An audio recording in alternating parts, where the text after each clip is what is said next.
अत्यंत महत्त्वाची चर्चा सुरू आहे.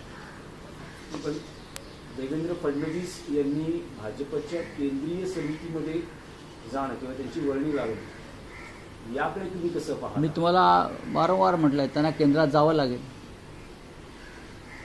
मग ती त्यांच्या पक्षाची राष्ट्रीय कार्यकारिणी, केंद्रीय समिती आणि त्याचबरोबर त्यांना माझ्या माहितीनुसार पक्का त्यांना केंद्रातली जबाबदारीसुद्धा घ्यावी लागेल. ते किती नाही म्हणत असले तरी ही सुरुवात आहे त्यांनी केंद्रात जाण्याची, आणि वारंवार दिल्लीत त्यासाठीच जात आहेत. अमित शहांबरोबर कोणताही कार्यक्षम माणूस काम करायला तयार नाही मंत्रिमंडळात. ही अनेक ज्येष्ठ भाजप नेत्यांची भूमिका आहे आणि ती मोदींना माहिती आहे. आता भाजपचे लोक म्हणतील तुम्हाला हे कसं, म्हणजे मी खोटं बोलतो आहे का? असं नाही आहे, माझ्याकडे पक्की माहिती आहे. अमित शहांबरोबर देवेंद्र फडणवीसही काम करायला तयार नाहीत दिल्लीत.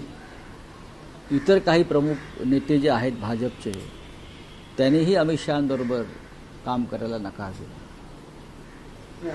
भाजपनं 2029च्या लोकसभा निवडणुकांची तयारी सुरू केली आहे. केंद्रीय समितीमधील वर्णी असेल, NDAचे मित्रपक्ष असतील, जेनझींचं आंदोलन असेल, या दृष्टीने एक व्यापक व्यूहरचना आखली जाते.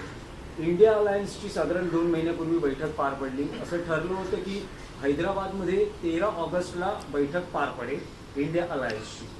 तर राहुल गांधींची या संदर्भात काही बोलणं आलंय का? कारण मध्यंतरी एका मुलाखतीत, म्हणजे तुम्हीच घेतलेल्या मुलाखतीत उद्धव ठाकरेंनी इंडिया अलायन्सच्या भवितव्यावर काही विधान केलं. इंडिया अलायन्सचं भवितव्य